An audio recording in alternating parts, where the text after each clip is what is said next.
Olá, tudo bom, gente? Bem-vindos ao meu canal. Eu sou a nutricionista Ludmila Merlin. Meu Instagram é @ludmilamerlin e o meu site ludmilamerlin.com.br. Quem quiser me seguir nas redes sociais para tirar dúvidas, eu estou à disposição. E hoje eu vou falar aqui sobre qual é a melhor dieta para a doença de Crohn. No caso, eu resolvi abranger a doença de Crohn porque eu já tinha falado sobre o que era a doença de Crohn no vídeo anterior e eu resolvi continuar falando sobre ela, tá? Mas a gente vai falar numa inflamação geral. Vamos lá. Então, por que a nutrição vai ser importante para o manejo desta doença? Porque vai ocorrer muita desnutrição e deficiências nutricionais que são frequentes nos portadores de doença de Crohn.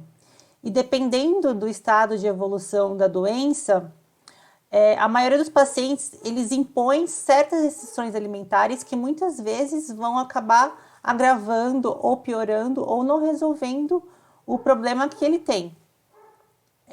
No entanto, o estilo de vida e as dietas ocidentalizadas, a gente sabe que são responsáveis pelo grande aumento da doença de Crohn. Então, a dieta, ela vai representar um papel super importante no funcionamento do intestino, na integridade da barreira intestinal, na imunidade e na fisiologia intestinal também. O grande problema da doença de Crohn é a má absorção, porque a má absorção, ela dificulta a absorção de nutrientes que são necessários para o funcionamento de todo o corpo, como por exemplo as proteínas, as gorduras, os carboidratos, as vitaminas e os minerais. O grau de absorção vai depender muito do quanto que esse intestino delgado foi afetado e de qual área ele foi afetado. Se for afetado uma grande parte do ilho, a porção final do intestino delgado, vai ocorrer muita má absorção de vitaminas lipossolúveis, que é A, D e K, e também a vitamina B12. Então, qual que é o papel da fibra? A gente fala muito em fibra, as fibras são essenciais, as fibras são necessárias, são necessárias sim. A gente sabe que consumir, nos estudos indicam que consumir entre 23 gramas de fibra por dia, né, ou mais também, pode reduzir o risco de uma crise de doença de Crohn em 40%. No entanto, a gente tem que tomar muito cuidado, porque se você estiver em crise, as fibras elas podem realmente ser prejudiciais. Então, o melhor tipo de fibra vai ser o tipo de fibra solúvel, que ela vai formar um gel e ela vai absorver mais água. Alimentos ricos em fibras solúveis, eles podem também desacelerar a digestão, porque no caso da doença de Crohn, o paciente geralmente tem muita diarreia e essa diarreia vai ser um pouco aliviada, tá? De acordo com a Fundação de Crohn e Colite da América, as pessoas com doença de Crohn, quando estão numa fase ativa da doença, elas podem se beneficiar mais se tiverem uma doença mais baixa em fibras, e a gente fala que a dieta é com poucos resíduos, porque elas vão ocasionar menos crises. Quais são os desequilíbrios na saúde intestinal e a doença de Crohn? A gente vai ter um intestino que é super permeável, que é conhecido como leak gut. Ele foi bem relacionado com a doença de Crohn, que é quando as junções estreitas entre as células que revestem o intestino delgado, eles se abrem, né, as tight junctures, eles se abrem e permitem que pequenas partículas, como alimentos não digeridos, passem para a corrente sanguínea, ocasionando uma certa inflamação. Isso é conhecido como endotoxemia. Algumas pesquisas elas mostram que ter o intestino permeável pode ser o precursor para a doença de Crohn. E também um outro fator é o SIBO, supercrescimento bacteriano, que é um grande fator que vem sendo correlacionado com a doença de Crohn, né? O aumento da SIBO era maior em pessoas com doenças inflamatórias intestinais. E nesse artigo aqui a gente tem uma revisão sistemática mostrando, falando sobre as dietas pré-definidas, né? Dietas pré-definidas é como se fossem dietas protocoladas, digamos assim. Esse artigo foi de 2021, janeiro de 2021. E aí ele coloca algumas dietas, são essas aqui que são pré-definidas. Eu não vou falar de todas, mas eu vou citar algumas aqui. No caso seria a Low FODMAP, né, que teve a dieta mediterrânea, vou falar aqui na frente que vai ter os resultados, a dieta sem glúten, a dieta semi-vegetariana, a dieta de carboidratos específicos e dieta à base de plantas, a plant-based. Então, o que a gente verificou? Uma melhora nos índices do índice de gravidade da doença foi observado por dietas pré-definidas, todas tiveram uma grande melhora, mas as melhores foi a dieta de micropartículas, a dieta semi-vegetariana e a dieta de exclusão de hemoglobulina, que eu vou falar mais para frente o que é. E a dieta baixa em FODMAP, que você exclui os oligosacarídeos fermentáveis, os disacarídeos, os monossacarídeos e os polióis, já que eles são má absorvidos no intestino delgado e são fermentados pelas bactérias no cólon, desencadeando o desconforto abdominal, a diarreia, a flatulência.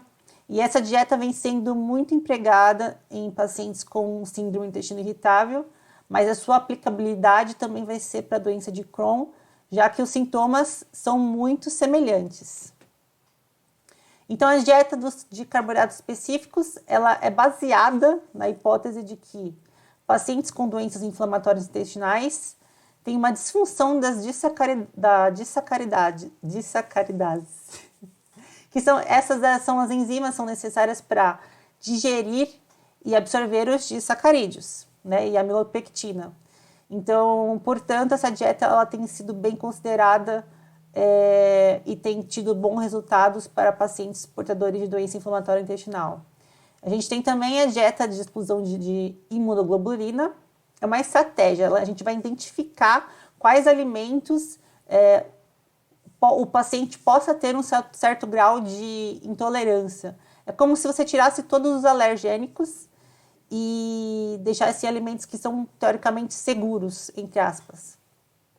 E a gente tem também a dieta mediterrânea, né, que é uma dieta com grande teor de fibras e polifenóis, né, de substâncias anti-inflamatórias, vegetais, frutas e gorduras boas.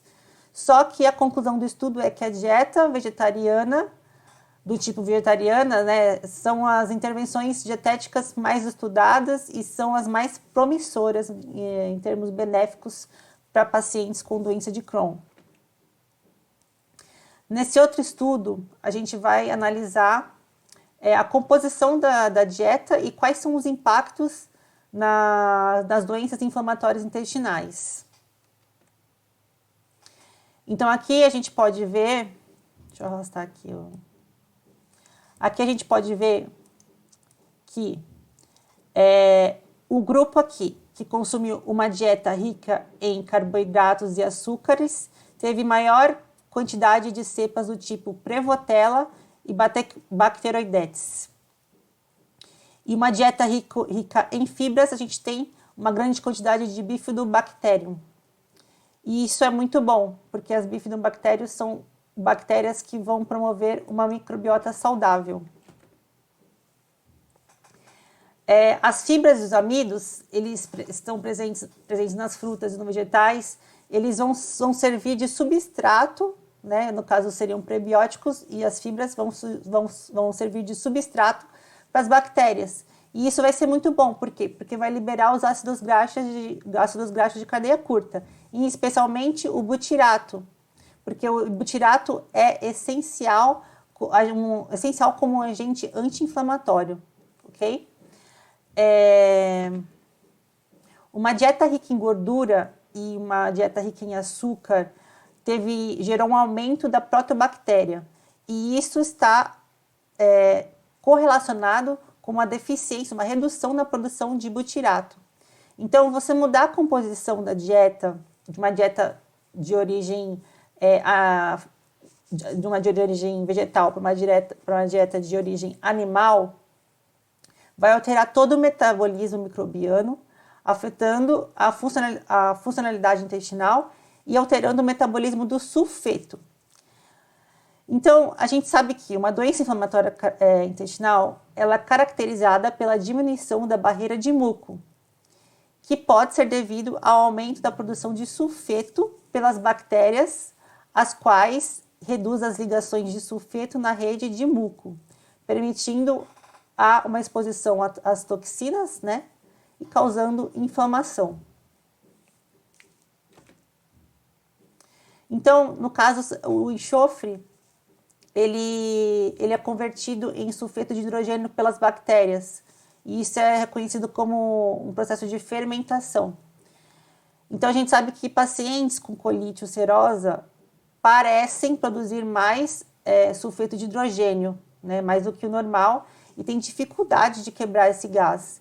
Esse gás vai danificar mais ainda o revestimento do cólon. Por isso que a gente reduzir alimentos fontes de enxofre, no caso seria a carne vermelha, os ovos, as bebidas alcoólicas, a gente consegue barrar esse mecanismo. E por isso que é mais benéfico uma dieta baseada em plantas.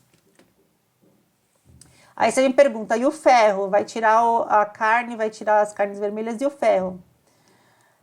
O agravamento da colite após o ferro da dieta foi associado a uma redução acentuada na abundância fecal de Firmicutes e Bacteroidetes e um aumento de proteobactéria. Portanto, resultados ruins após a reposição oral de ferro em pacientes com doenças inflamatórias intestinais podem estar relacionados à exacerbação da disbiose intestinal. Olha só. Então, aqui a gente vai ter, acho que não dá para enxergar aqui, será que dá? O efeito das dietas e o que vai ocasionar, o que vai trazer de melhor. A gente sabe que dietas ricas em fibras vai ter uma grande produção de ácidos graxos de cadeia curta e isso vai ser benéfico para a microbiota no geral, já que esses ácidos graxos de cadeia curta vão combater a inflamação intestinal. Aqui a gente tem aqui o mecanismo que compara também, essa foto de um artigo, que compara uma dieta baseada em plantas com uma dieta de origem animal. E aqui o mecanismo que acontece, a dieta baseada em plantas mantém toda a barreira intestinal intacta, né? A barreira intestinal sem esses buracos, já que não vai acontecer aqui, ó, numa dieta rica em proteína animal. A gente vai ter uma quebra dessa barreira aqui, ó. A gente pode ver que a barreira foi quebrada. E substâncias tóxicas vão entrar em contato com a corrente sanguínea, ocasionando ainda mais inflamação e também danificando a barreira. Nesse outro estudo, foi analisado o impacto da dieta numa doença inflamatória intestinal e a imunidade. Então, aí foi analisada a dieta mediterrânea, a específica em carboidratos, a low FODMAP, a dieta sem glúten e a dieta vegetariana. Então, os resultados foram os seguintes. Na dieta sem glúten, 66% dos participantes que experimentaram, que fizeram a dieta, experimentaram uma grande melhora nos sintomas relacionados à doença inflamatória intestinal. No caso, inchaço, a diarreia, dor abdominal, fadiga e náusea.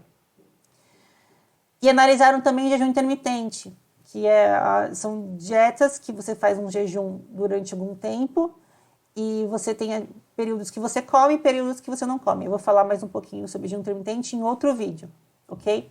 Mas não foram encontrados efeitos adversos dos pacientes que praticaram jejum e também houve uma melhora significativa na atividade da doença. A dieta específica de carboidratos também foi revisada nesse estudo, mas principalmente na população pediátrica, e parece que tem um grande impacto positivo nas pontuações do índice de atividade da doença de Crohn né, no caso da pediatria, e no índice de atividade de colite ulcerativa. E a Low FODMAP também foi analisada, mostrou uma melhora significativa nos sintomas gastrointestinais funcionais, inclusive na dor abdominal, distensão abdominal, flatulência, urgência de defecação, e concluindo que a Low FODMAP realmente é uma dieta muito promissora, tanto para o tratamento da síndrome do intestino irritável, quanto para o tratamento de doenças inflamatórias intestinais. Outras dietas estudadas que eu acho válido e eu acho muito bom, né? Eu gosto de passar para os meus pacientes, é a dieta paleo e a dieta paleo autoimune e a dieta elementar, que também é uma dieta baseada em fórmulas. Na verdade, são fórmulas que são hipoalergênicas, antibacterianas e anti-inflamatórias. É mais utilizada quando você está na fase ativa da doença, quando o paciente não consegue suportar muito a alimentação, né? Então a gente acaba passando uma dieta alimentar que acaba nutrindo e trazendo vitaminas, os nutrientes necessários, ácidos graxos de cadeia curta, enfim. O uso de probióticos, essa questão é um pouco assim controversa entre alguns pesquisadores, mas os probióticos possivelmente reduzem inflamação de pessoas com doença inflamatória intestinal. Então, o Saccharomyces boulardii, ele é uma levedura, ajudou muito a melhorar os sintomas. O kefir mostrou resultados bem promissores. Pacientes que receberam 400 ml de kefir 2 vezes ao dia durante 4 semanas. E eles tiveram uma melhora estatisticamente significativa de dor abdominal, com melhor sensação de bem-estar, em comparação aos pacientes que tinham colite ulcerativa. Glutamina. Algumas evidências a gente tem que a glutamina ela pode ajudar a aliviar a doença de Crohn, já que os níveis de glutamina eles são reduzidos em pacientes com doença inflamatória intestinal. A glutamina ela serve de energia para os enterócitos e ela ajuda a proteger a mucosa, mantendo a integridade intestinal. Só que a gente tem que prestar atenção numa coisa: algumas pessoas não toleram a glutamina. Isso é uma coisa que a gente tem que observar com todas as coisas, tá? Porque a glutamina, o corpo metaboliza glutamina e glutamato, e algumas pessoas são hipersensíveis ao glutamato, e isso pode ocasionar algumas reações. E nem todo mundo tem um resultado bom com glutamina. E isso vale para tudo aqui: probiótico, prebiótico, fibra, qualquer coisa. A pesquisa falou que X coisa é bom e funciona. Gente, cada corpo é um corpo. Que funciona para um pode não funcionar para outro, e assim vai. Entendeu? Então a gente tem que ter uma certa cautela. Não é que funcionou para um, vai funcionar para todos. E não é porque a pesquisa diz que deu resultados benéficos que vai servir para você. A gente tem a pesquisa como um instrumento, mas quem vai avaliar e verificar se isso vai ser bom para o seu paciente ou não é o profissional, é o nutricionista, é o médico, é o profissional que está acompanhando você.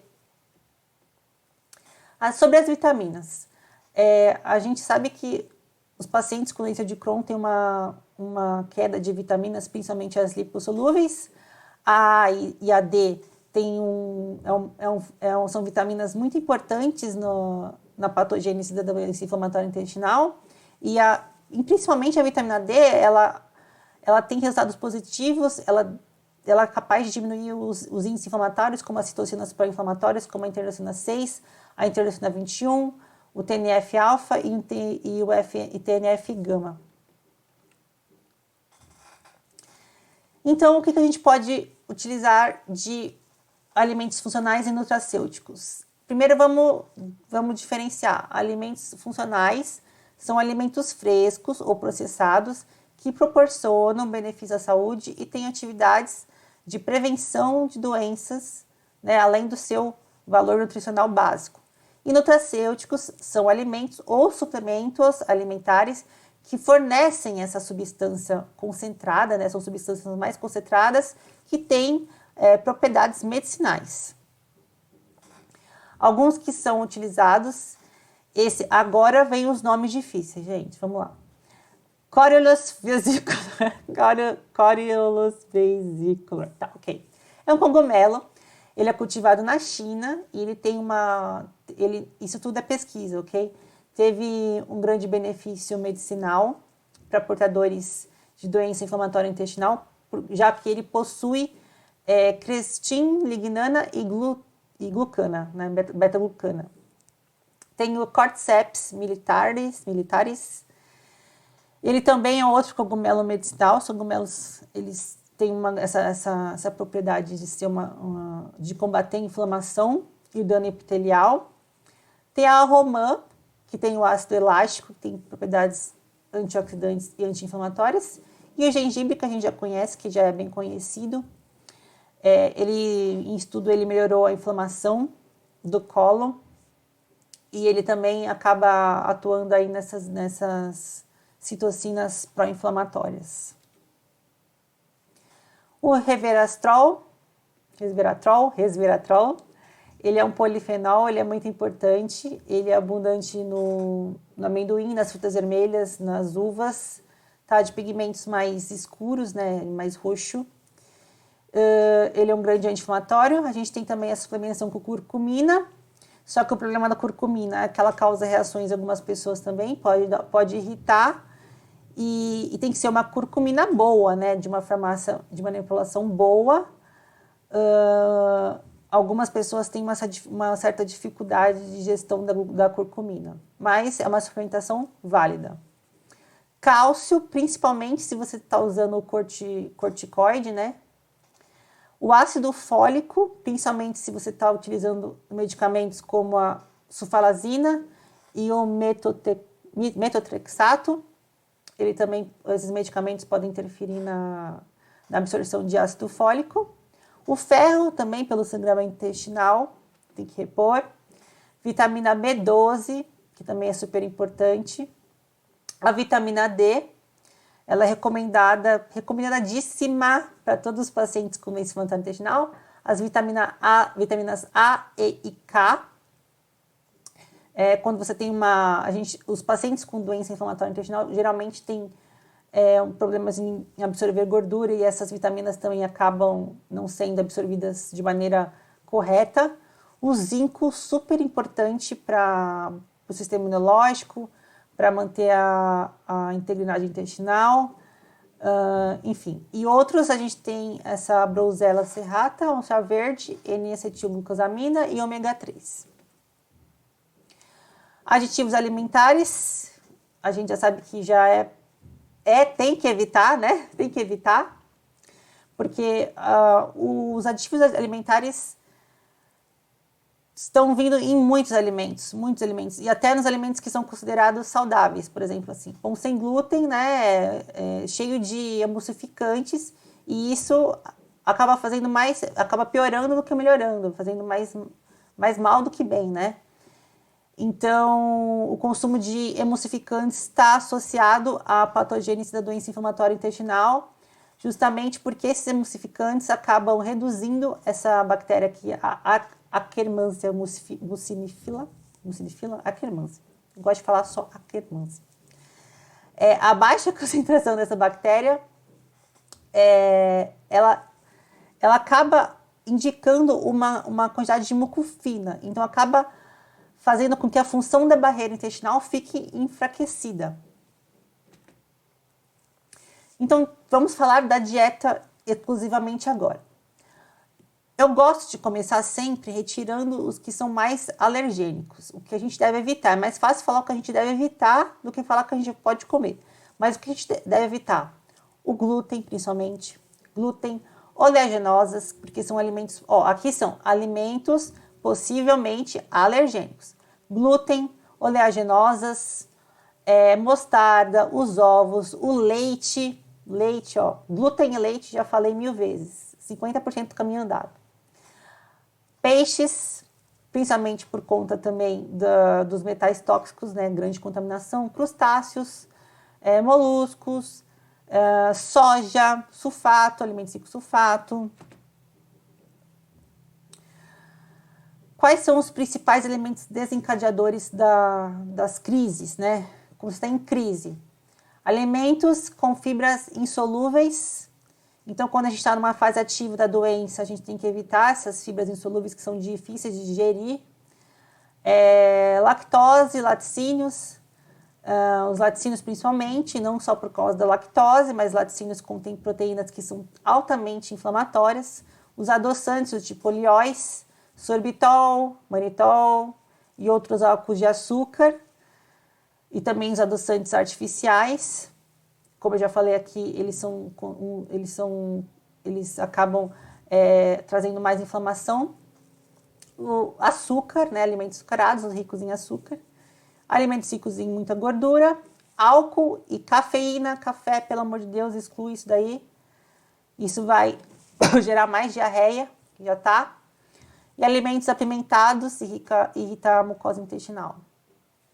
Quais que possivelmente os pacientes podem tolerar? E isso varia de pessoa para pessoa, de novo, colocando esse ponto aqui. Frutas com baixo teor de fibras, bananas, frutas sem cascas, frutas cozidas, que são de mais fácil digestão, proteínas magras, peixe, cortes magros, de frango, peito de frango, carne de frango, tofu. Algumas pessoas toleram a soja, algumas pessoas toleram ovo, algumas pessoas não toleram nem soja, nem toleram ovo. Eu já falei, cada um vai ter uma abordagem dietética. Produtos sem glúten, sem trigo, o mais natural possível.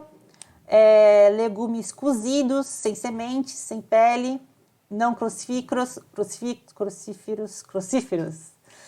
No caso assim, o brócolis, o repolho, a couve-flor é melhor deixar de lado. E suplementos nutricionais que a gente pode estar utilizando de acordo com a prescrição do seu nutricionista ou seu médico. Vitaminas que a gente pode utilizar e alguns nutrientes que é importante. Aqui eu tenho uma lista aqui. Eu coloquei só alguns, mas tem mais. Ácido fólico, vitamina B12, vitamina B6, vitamina D3, o zinco, cálcio, selênio, ferro, magnésio, potássio, o cromo, ômega 3, N-acetilglucosamina, VSL3, eu vou falar mais pra frente. Saccharomyces boulardii, são 2 probióticos, né? Aqui o VSL3 e o Saccharomyces boulardii. Beta-glucana, goma cássia, excelente a goma cássia, ela não causa aquela fermentação, né, de gases. Biointestil, resveratrol, a boswellia que eu já falei, a curcumina, chá verde, açafrão, gengibre, erva doce, glutamina, triptofano e arginina, e o óleo de hortelã-pimenta, que também é bem utilizado na síndrome do intestino irritável e também é utilizado em doenças inflamatórias intestinais. Com os probióticos, a gente não tem uma literatura atual conclusiva de que os probióticos são benéficos no tratamento da doença. Não são benéficos, mas têm um impacto significativo na doença de Crohn. O que a gente tem é o VSL3, esse probiótico, coloquei ali em cima, ali a caixinha. O estudo concluiu que altas doses desse probiótico são eficazes no tratamento de bolsite, que é uma complicação da doença de Crohn, e o Saccharomyces boulardii, que também pode ser uma ferramenta útil no tratamento da doença de Crohn. Porém, no entanto, como sempre, a gente vai ter alguns efeitos colaterais, e tudo que eu estou citando aqui vai ter algum efeito colateral, gente. Quer dizer, não é que vai ter, pode ter efeitos colaterais. Por isso que eu estou falando, eu vou repetir de novo, o que é bom para um pode não ser bom para outro. Então, embora os probióticos eles possuam muitas aplicações benéficas, tem que ser utilizado com muita cautela. Algumas bactérias elas são produtoras de lactato, de ácido lático, e isso causa uma certa toxicidade, né, temporária, trazendo o que a gente chama de névoa cerebral, né? A pessoa fica meio que tontura, náusea, e também gases, excesso de gases, enfim. O que a gente tem também, que pode ser utilizado, e eu acho muito legal de utilizar, é o paraprobiótico e pós-biótico. Os paraprobióticos são os biomumps. Eles são fragmentos ativos na forma alisados proteicos, feitos a partir de cepas probióticas, com elevadas concentrações de unidades formadoras de colônia. Então, são fragmentos de bactérias que, quando você joga ali, o sistema imunológico vai responder, vai reagir, produzindo componentes antimicrobianos e combatendo a inflamação. E os pós-bióticos, que são substâncias que as bactérias produzem, né? São substâncias disponíveis após as bactérias consumirem os prebióticos e as fibras. E que eles são importantes? Tanto os paraprobióticos como os pós-bióticos, eles têm um grande efeito anti-inflamatório, eles melhoram a barreira intestinal, a propriedade da barreira intestinal, antibiofilme, antiviral, imunomodulador, antihipertensivo, antioxidante, etc. Então, eles têm uma grande aplicabilidade e eu acho uma alternativa viável ao uso do probiótico tradicional, talvez, e ao uso dos probióticos tradicionais, talvez também. Então, o recado que eu quero deixar aqui é que cada um vai ter um tratamento. Cada um vai ter um tratamento e não dá para a gente generalizar tudo. A gente tem que escolher bem qual tratamento vai ser mais indicado para tal paciente. E o que faz bem para um, talvez não faz bem para outro. E tudo isso tem que ser analisado juntamente com uma equipe multidisciplinar, o médico, o nutricionista e outros também, para poder não só tratar a parte dietética, mas também outra parte, a parte emocional, que tem um grande impacto na doença inflamatória intestinal. Então é isso, espero que você tenha gostado do meu vídeo. Curtam e compartilhem também para divulgar o canal. E eu espero que vocês estejam gostando, porque foi feito com muito carinho e muito amor. Muito obrigada e tenham uma excelente semana.